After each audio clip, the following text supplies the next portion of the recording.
I came across Palak's program, everything just clicked for me. Immediately, I knew that this was the program. Like it checked all the boxes. Specifically, the ability to have passive income, right, was huge for me. So I remember coming into the program, I was like, this is it. We're not doing short-term rentals. We're going all into this BRRRR strategy. This is going to be the business that I focus on. Hey, this is Neeti, and what you're about to hear today is a very special episode with one of the members from our portfolio program. We call these Sensei Sessions. These interviews are designed to give you perspective about what you can achieve with the right strategies and execution. I hope you enjoy this episode, and for free resources, check out our show notes section to see how you can build and scale your portfolio. Effie, let's start off by just getting a sense of you as you without the real estate stuff. So where do you live? What do you do? And then how did you get into our community and world?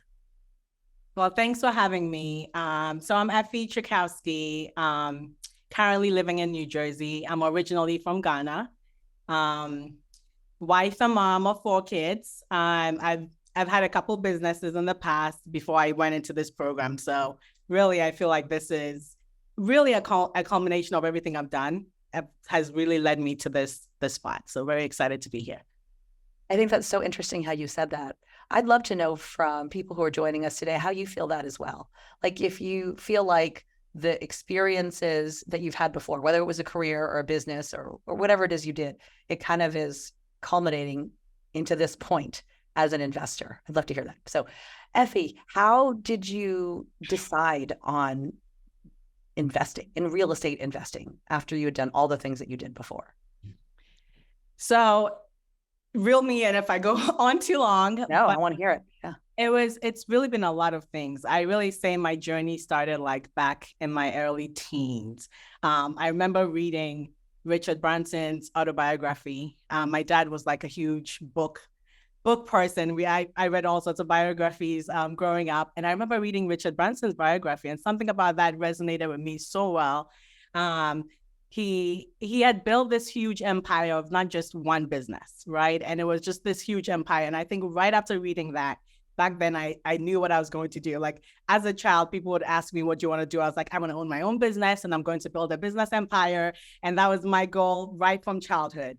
So I say that to say that has literally been my story. And I joke, recently I was telling my husband, I've been talking about building a business empire for so long, but it turns out that I'm actually starting to build a real estate empire. So, but it really started from then. I always wanted to be a business owner. I always knew that that's what I wanted to do. Fast forward, coming into corporate America, and having kids.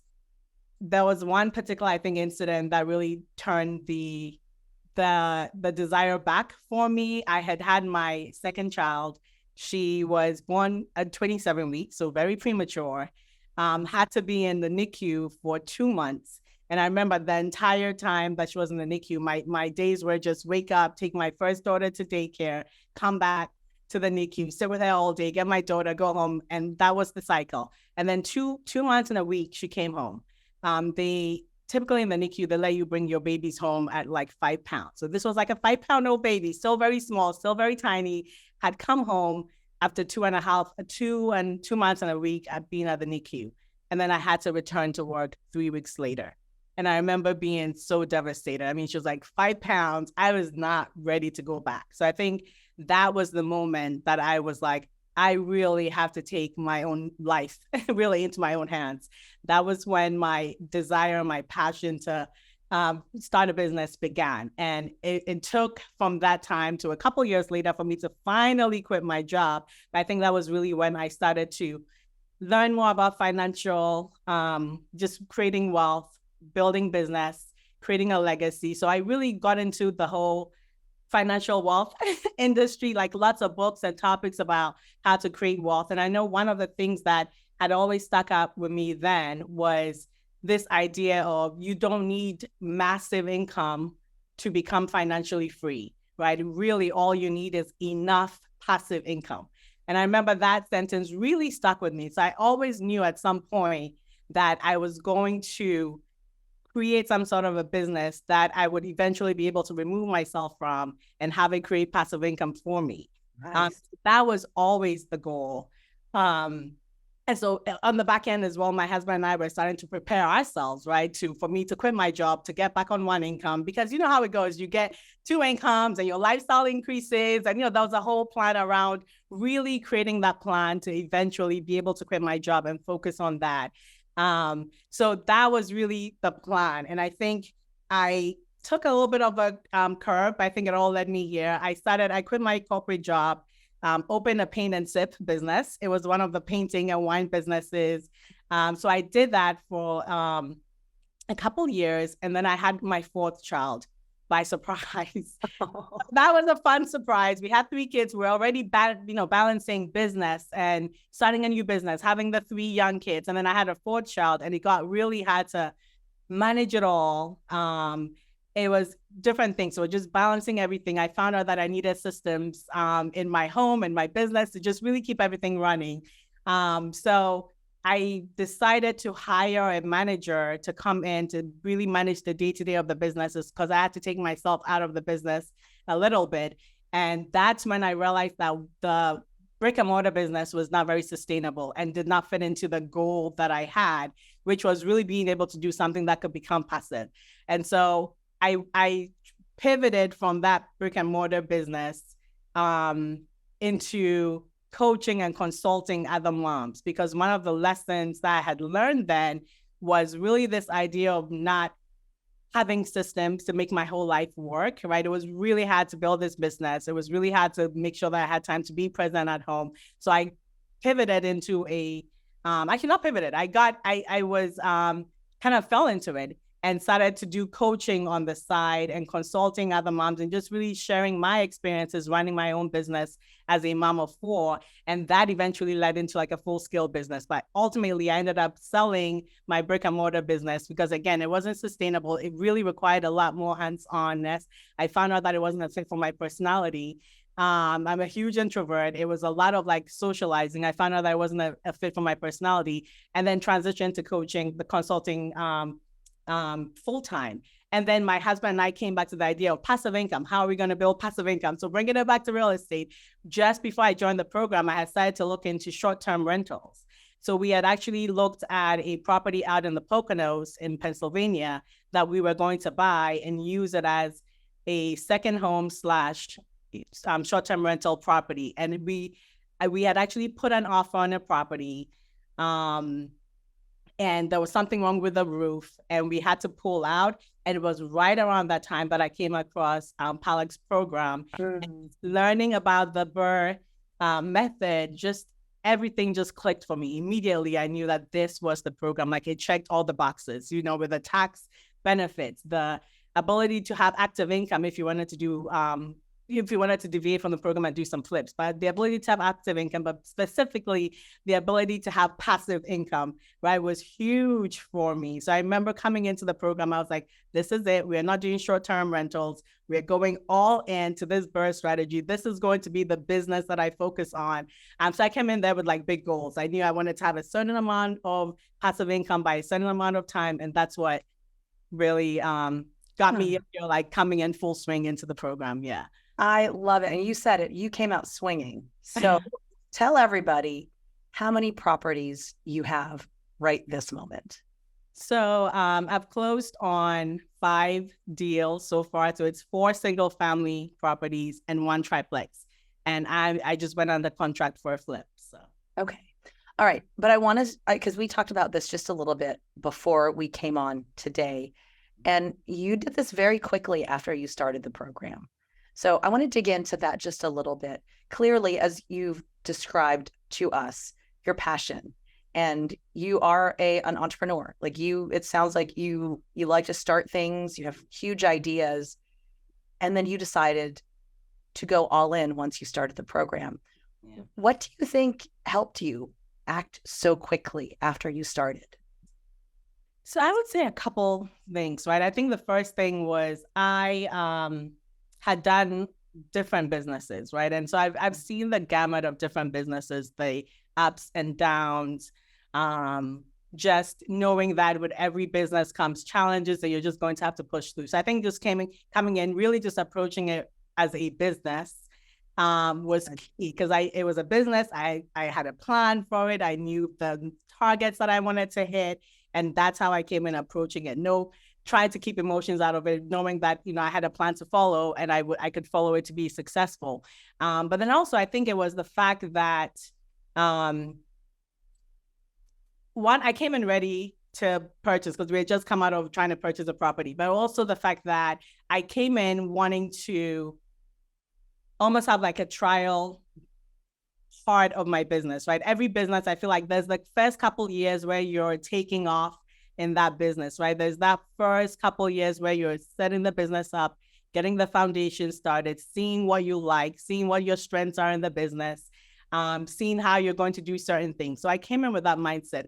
When I came in with 4 properties, I don't think I even came in really to buy 4, but I know I came in thinking I'd do more than 1 to start because I did want to test it out. I wanted to test out different zip codes. I wanted to test out maybe different contractors, different project managers, and different lenders, right, at the same time, and have that first year or so be my trial period. So that was the plan. I went in for the 4 properties. They were in different zip codes. One of them was in a zip code in Philly, 19143. But even then, I tested out 2 different areas in that zip code, the Kingsessing and Cobbs Creek. And it was very intentional. I wanted to just go full in, really immerse myself into the process, really take all the hits, take the learnings, like just do it so that I could then start to take my second year and beyond to really scale. And so that was really my approach for going at it. Okay. So you're in New Jersey and you picked those 2 in Philly. Where else did you pick? And how did you make that determination? I know it sounds like you were trying to do a wide spread. Like I'm going to figure out by going wide and picking some zip codes. How did you find the ones that you eventually decided to end up on? Well, so it was a widespread, but also very targeted. I knew I had to do Philly, right? Coming in, Palak and ED invested in Philly. I didn't want to, like, if it's not broke, don't fix it.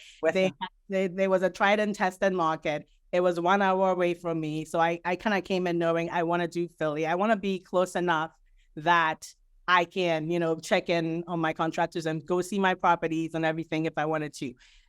In terms of the actual zip codes, I drove around, right? So I was familiar with certain parts of Philly, like, the Please Touch Museum, that area around Fairmont Park. I was familiar with it. So I had driven around that area, picked out 19132 as an area to focus on because it was growing. I had talked to, actually, the very first time, to take a step back, I had spoken with a couple realtors. And anytime I spoke with realtors, one of the questions I would ask is, what areas are you thinking? Are you seeing people investing? Which areas are up and coming? I know.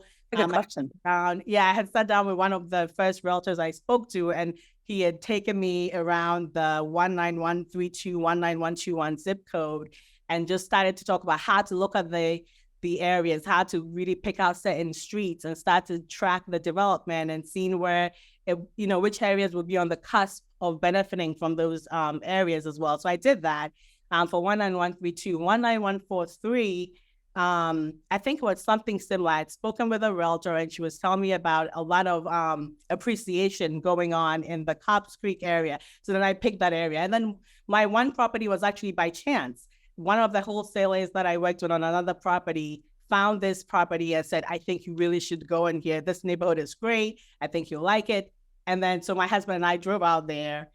We loved it. The house came with a garage. And so we just fell into that. So that was how I picked those 2. Yeah. So it sounds like you put in a lot of time too. Like I've got a question here from Prakruti about money, but I'm going to hold off on just a second. But you visited the cities, right? So you visited Philly for sure. And then in terms of finding the people you were deciding to use, like the realtors and how did you find those people? The first realtor I found, I think I looked at listings and in Zillow. So it was really in Zillow, it had a realtor attached to the listing. I don't think it was the listing agent, but I had called a couple realtors that I was finding on listings, and it was really hard. Some people don't call you back. And so the few that I spoke to, I just kind of went with energy. This realtor, I loved him, before the first time I spoke to him, after we finished speaking, learned a little bit more about me and what I was looking to do. He was like, come to Philly.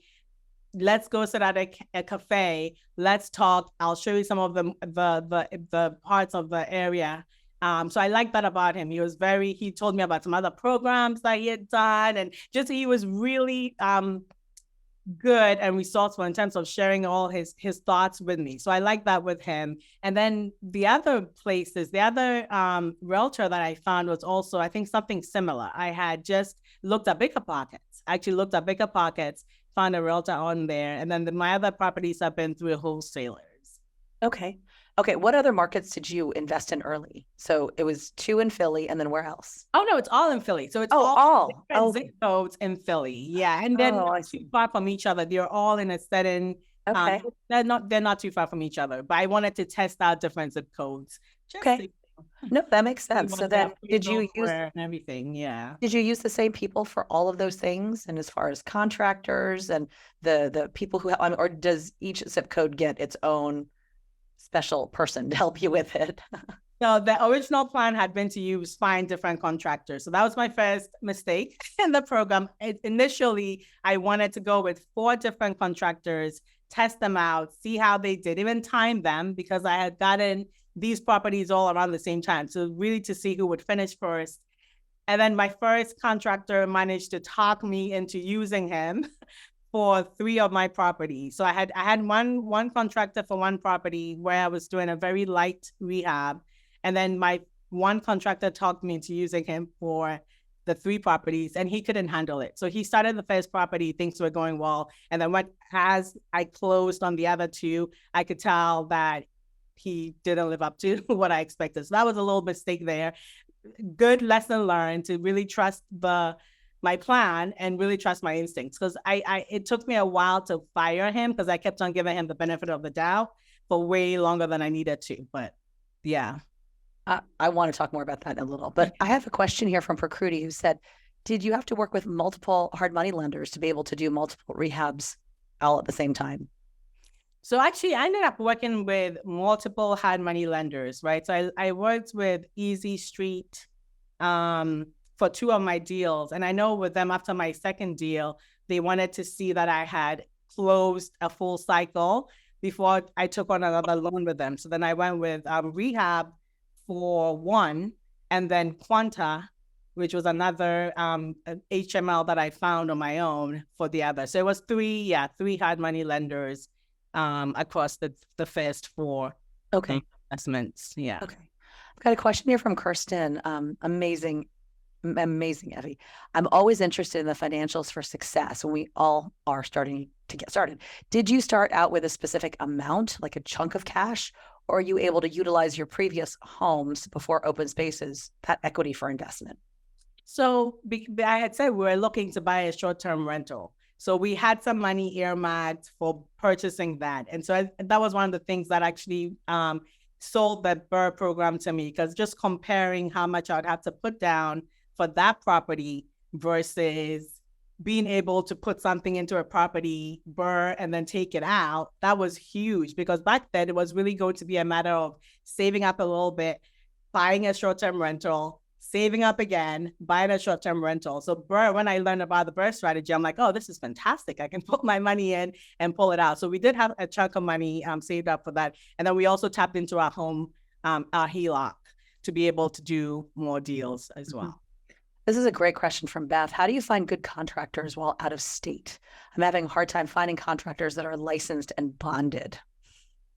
Honestly, luck and referrals. Like the current contractor that I'm in, someone referred them to me from our accountability group. It's one of those things. I had talked to about 3 contractors that I was going to use, and they seemed fine, right? The one that I ended up using ended up not being the best, but I had 2 others that I had started talking to that I kind of let go of when I decided to just go all in on this guy. So, I mean, I think it was really a matter of, I asked my HML, my hard money lenders, contact actually for any contractors they knew. I had a wholesaler from New Weston give me a list of contractors as well. And then the realtor that I had talked to gave me one. But even he said, I'm giving you this one. I can't vouch for him because good contractors go bad. So he really warned me about just with contractors, it's hit or miss. But I really like the one that I currently have right now. He's great. He's on time. And so you will find it. You might have to go through a lot. But then I think with the contractors, don't pay up front. Right? That was the mistake that I made. I did not listen to the program. Palak and Nidhi kept stressing, don't pay too much, just give a little bit. With him, silly of me, I went ahead and started paying him by this set amount per week. And so that really was the lesson I learned to not do that. So that really hurt me a little bit at the beginning. But it's really just don't pay them a huge amount. And then maybe you can test a few out just by talking to them. Also, I also think that if I had given this one contractor just one project at a time, it may have been a different thing. I think he was just overwhelmed with 3 properties. He probably just talked a good game and made me think he could take on more than he really could, because he really was doing okay, sending me updates. And then when I added more properties, it kind of fell apart there. So can you kind of explain to us when it started to go off the rails? Like if you have a contractor who starts out strong, can you just talk about what maybe you will notice from now going forward where things are just not working right? Yeah, so I think with the updates, right, in the beginning, it was great. Almost daily, he would send me videos of his guys in there and what they were doing. And then that started slowing that down. And then one of the things I think Palak and Nidhi have talked about is paying visits there if you're nearby, right? Being able to go in there and check the work. And I think Nidhi or Palak had mentioned sometimes go unexpected. I always felt bad doing that. I don't know why. But I was like, I don't want to feel like I'm just, popping up on him. So I used to tell him when I would stop by. So I think when I would tell him, he would have all his people there. Because I remember one time I was in the area and I went in there and there was like one person there, right? And then I went another time when he was supposed to be working and there was nobody. So that's when I started to notice that the updates started getting less frequent. And just if I had done more visits to him, I think I was too trusting of him, like really followed the process, really take emotions out, right? And just really make sure that you're treating this as a business and really checking in on the stuff. I think the check-ins would have been great as well. Something that Effie has been bringing up is gold, and I didn't want to miss the opportunity to bring that up here, is almost everyone who is successful at this has had setbacks. There is no way, even if you follow everything that we're saying, there's no way you can follow everything we're saying on the first property, right? Because it's just, you're building a whole business. You're going to miss certain things and you're going to run into things that you completely didn't expect. Almost everyone runs into setbacks. And the big thing that I'm hearing from Effie again and again is, I made this mistake. I learned from my mistake. So sometimes I even dragged it on for too long before I learned from my mistake, but I figured it out. And now this is how I'm doing it. And I think it's so important for anyone who's just starting out, or if you're trying to, go from single to multifamily, go from borrowing to flipping, go from doing 1 deal at a time to 3 deals at a time. Every time you try to take that step up, you will run into problems and you may lose money, you will make money, you will hire bad people, and then you will learn from your mistakes and you won't manage money correctly and you'll learn from that. This is constant because you're going to constantly grow this business. And every time you grow it, there's something new to learn. There's a new setback.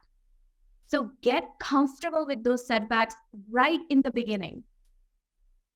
Know that it's a part of this business because you're going to grow this, right? So I love that you mentioned that, Effie, because like somebody who's starting out, they look at you and they're like, she got 1 deal, but she got 3 deals in the first month in the program, right? She just knows what she's doing. She's got 5 bars now. She's got a flip going now. It's been just a year. This is just a different kind of individual who knows what they're doing. And that's why, no, she figured it out. The big thing is you ran into problems and you just solved them and kept moving forward. So wanted to just bring that up and make sure, as those of you are starting out, those of you are scaling, every time you grow, you're going to hit that setback. And it's a part of growth. So just get comfortable with that right in the beginning. And it's that new level, new devil, right? Yeah. New level, new devil. I love it. Yeah. And two things actually to that point, right? I've done other businesses before. I mean, I remember in my brick and mortar business, I mean, I had losses that don't even compare to this, right? One of the things was, I had issues with a town permit opening up my business that delayed my opening for like months. And I was paying rent on that studio. So I think I'm familiar with, in every business, there will be losses. The losses in BRRRR don't even compare. And even better, you recoup them at the end, right? So in some of these properties, the losses I may have made, in the contractor phase, this property that I'm talking about appraised for $23,000 higher than I thought it would appraise for. Oh my God. Oh, wow. Eventually recoup. So I think for me, yes.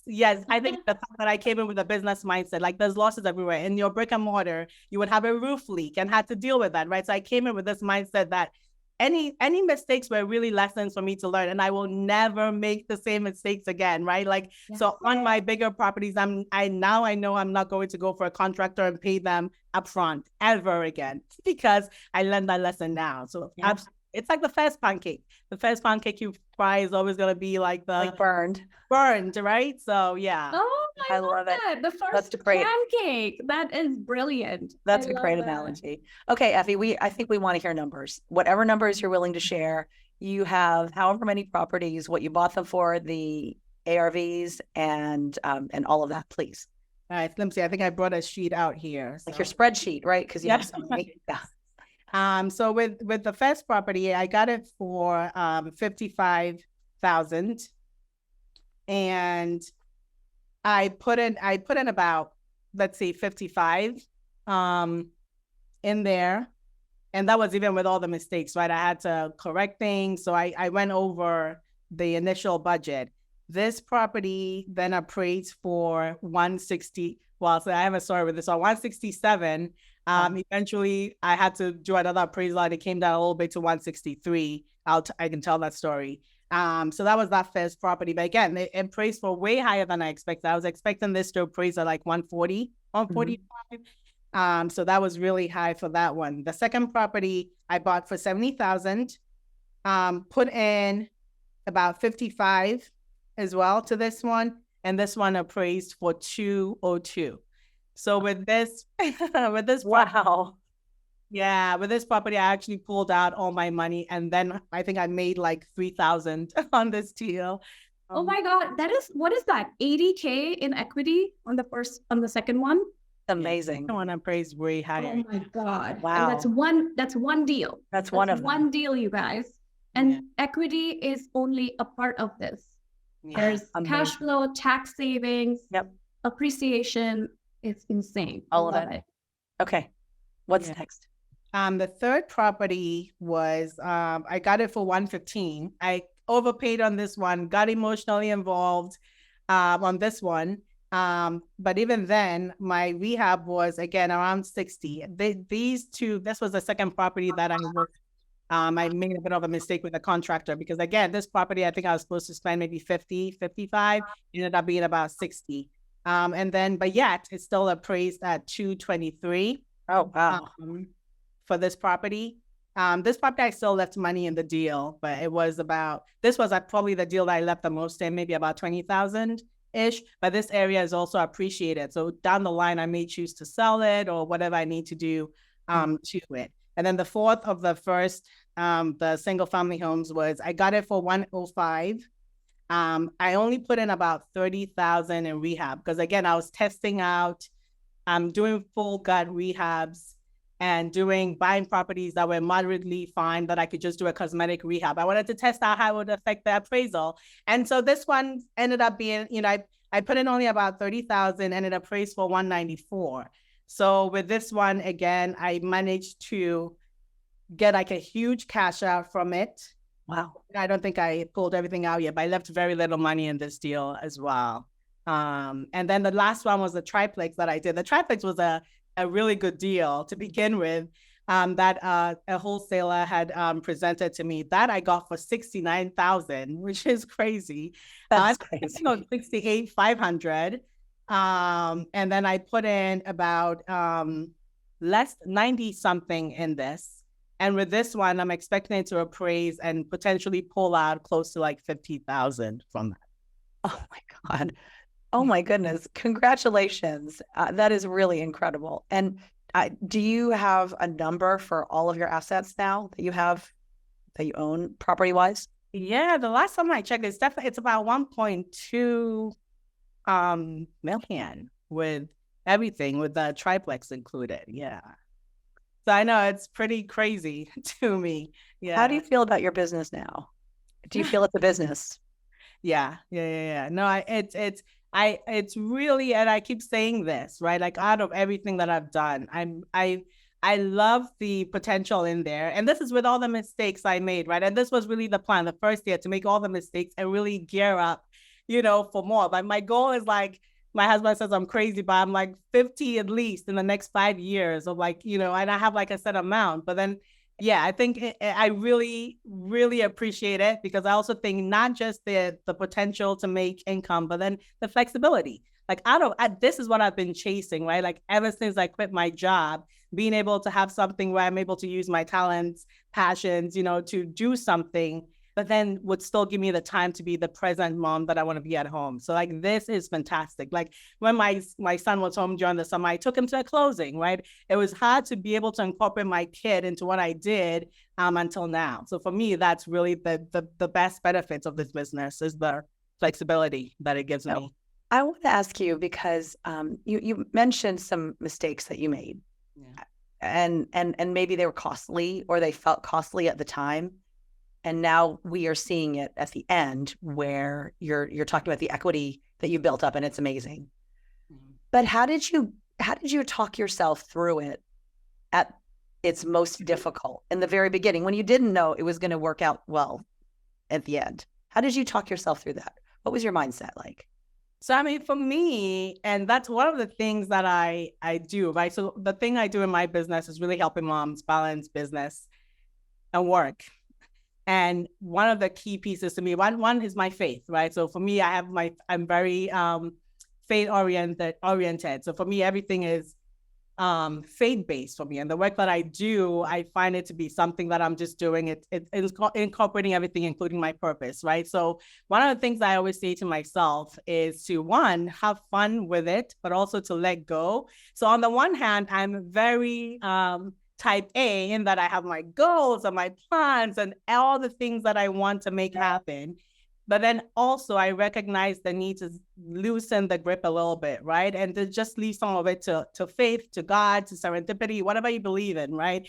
The Alchemist talks about the whole universe conspires to give you what you want or whatever. For me, I believe God has my back, right? So my faith plays into this, where every mistake I make is meant to be made, right? I had to make this mistake to learn this lesson. I had to meet this person to learn this thing or to do this deal. So I try to go with the flow, right? Understanding that I have a goal at the end, but then the journey is going to be up and down. But then I trust the journey, trust that who is on the journey with me, right?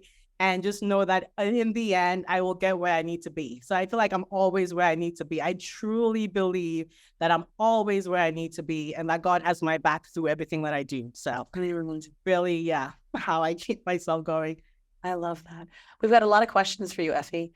We've got a question about money for you. Did the hard money lenders impose caps and restrictions on your funding because you were taking on multiple projects with multiple lenders simultaneously? So, you know what? I don't even know how that, because when I started, maybe because I did it all at once, right? Because I had with Easy Street, for example, I used a broker. So I'm trying to think. I mean, he had gotten me the 2 deals with Easy Street, and he had come back to me to say they wouldn't give me another loan. I don't think it was with caps, because of caps on anything. It was just that they were not I was a first-time investor, and they had 2 loans out with me, and they were like, we want her to close on one of the loans before we give her another loan. So I will say that I did use our HELOC in terms of liquidity to maybe they saw that, but I don't think they had any caps for me. It was really, I think, sending in the documentation, it was, and I set up my website very early on, and I'd always put it on any email correspondence that I had, and really just would share my plans, right? Like with them, with my plans or where I wanted to go, my background as well. So, I mean, to answer that question, I'm not sure. I don't think a lot of the, and they didn't know how many deals I was doing. I don't think that Easy Street knew, because I had 2 deals with them. I don't think the other HMLs necessarily even knew that was happening. That was going on yet. I think in a section where you talk about your plans for the property, I think I talked about how I'm a real estate investor, so I'm looking to do this with multiple properties. I don't think they asked any questions around what other properties I had. Yeah. This is an interesting question, and I'm kind of skipping around here. Prakriti said, did you ever feel over leveraged, that you over leveraged yourself too quickly, or was the equity you created, it gave you the confidence that it would be okay? Yes, I mean, it was a lot. So I definitely do not advise everyone to go ahead and do 4, right? I mean, I think because I came in already looking to purchase, that the short-term rental we were going to purchase required quite a big down payment. So I think I came in with that concept of you had to put in some money to invest, right? With a short-term rental, you would have to buy it, would have to renovate it, would have to bring it up to speed. So now when I had all the money in without pulling things out, I definitely felt like, oh my goodness, all my money is in these deals. I don't see this income. But then I reminded myself that we will pull this out, right? And I really, if I were to go back and do it again, I probably wouldn't do 4 at a time, right? Maybe 2, maybe even 3, but because yes, you do get to a point where all your money is tied up into these deals. But that's also why for this next deal, I'm doing a flip, right? The point of this flip is actually really to try and recoup some of that, pull some money out, get some liquidity back, and then be able to get going again as well. Yeah. Do you think it was a benefit that the people around you could see you as a business owner and your systems and processes were tight? And how did you do that? How did you show that? I think and now like I said, in my website, I typically have like a little background on me and what I'm doing and why. I've now been documenting my properties on there, right? So I show the before and the after pictures.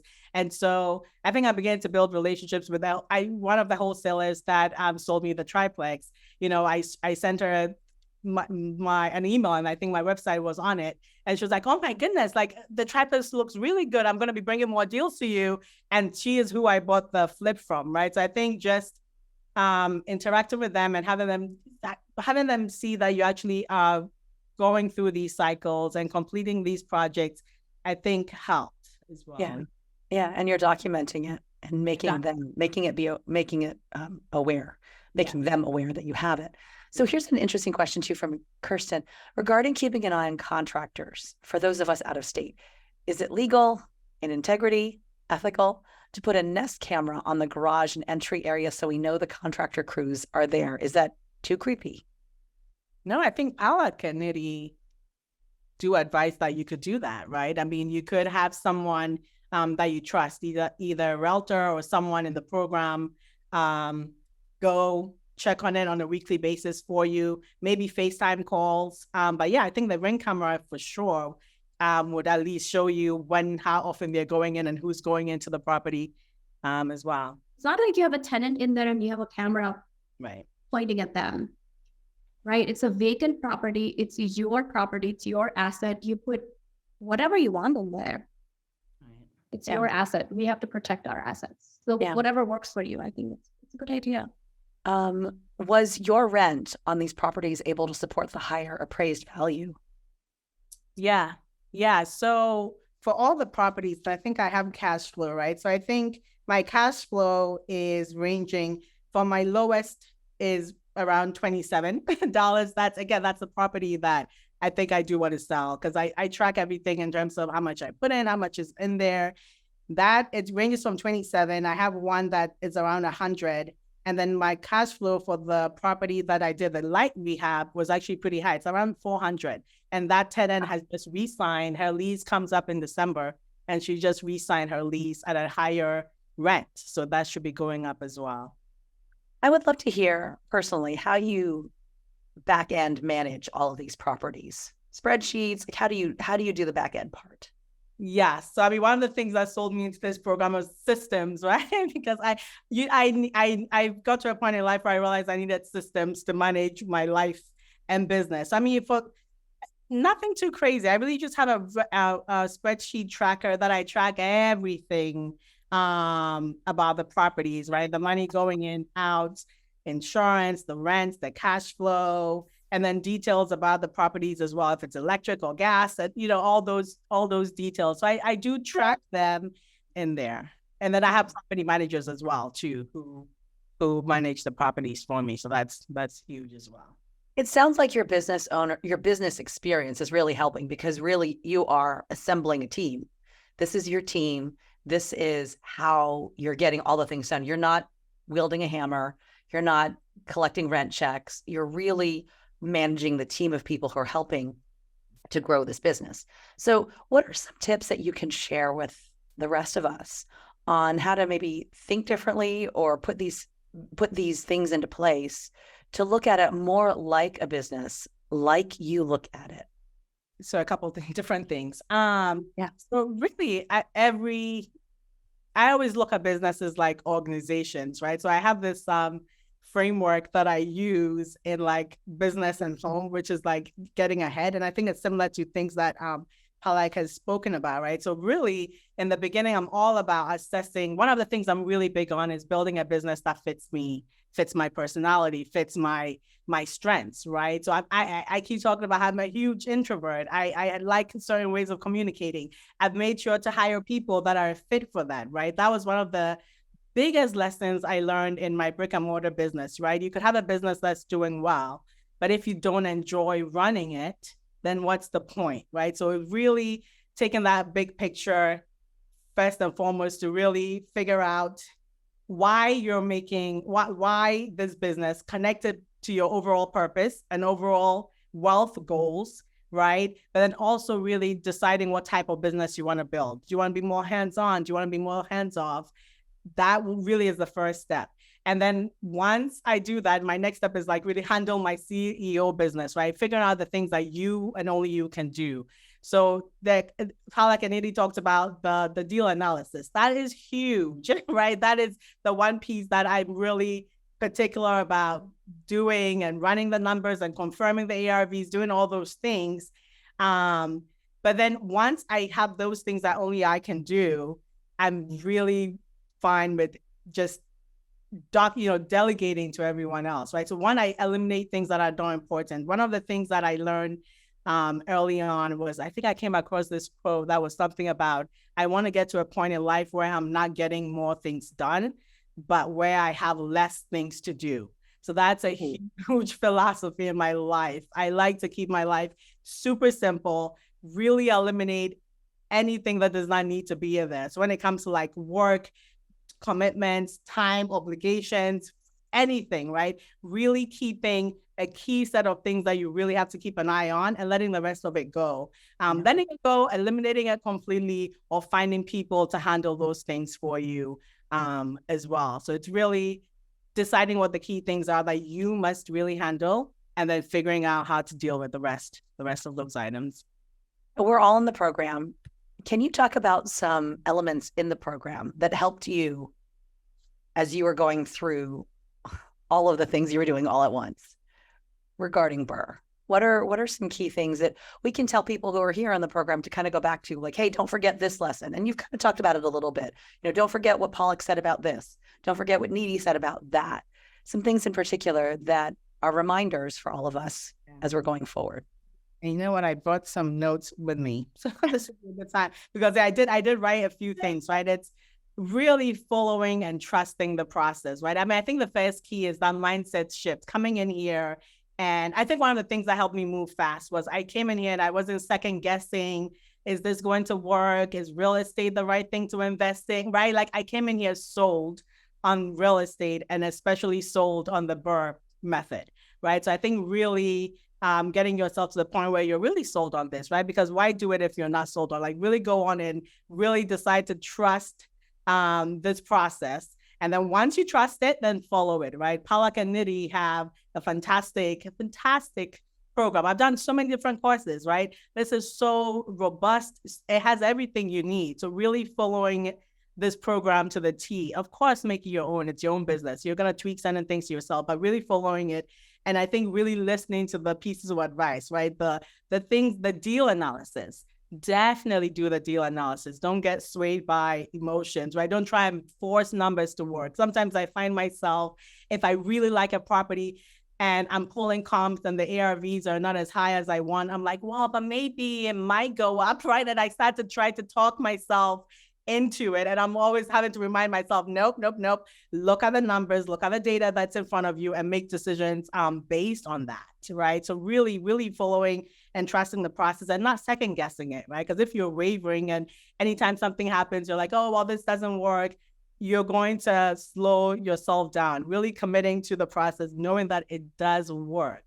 It does work. It is a solid path to financial wealth and financial wealth creation, and then just going through it.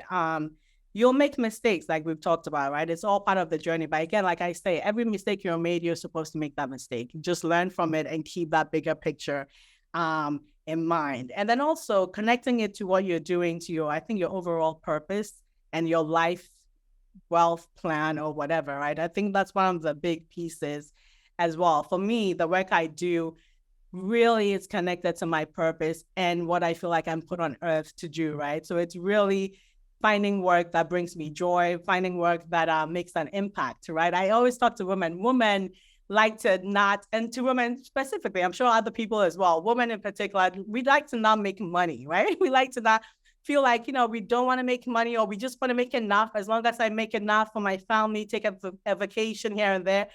I had to challenge myself because that's almost thinking too small. That's almost being too selfish in your thinking, right? Because that tells me that I'm only thinking about myself and my family. For me, money is about impact, right? The impact that I could have. So what are the things that I want to give back to? I'm from Ghana. There's lots of courses that I can give back home. So for me, that's really what drives me, knowing that I'm building wealth that's not just for me, right, and my family, but just gives me the ability to really make impact on different causes that I want to be a part of. So that's so good.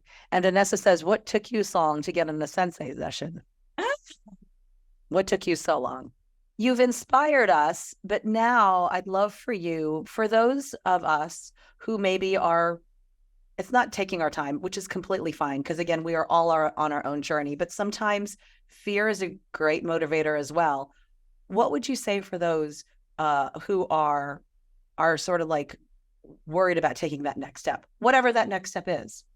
Yeah, and I mean, I think this again goes back to your why, right? Your why, purpose. What is it that grounds you in life? What do you believe in, right? What do you believe you're on earth to do? What do you believe the purpose or the reason for making money is, right? I think those are the things that will really make this meaningful and not just something you're doing, right? Being able to connect it to your entire life. For me, I connected to wealth, I connected to my family.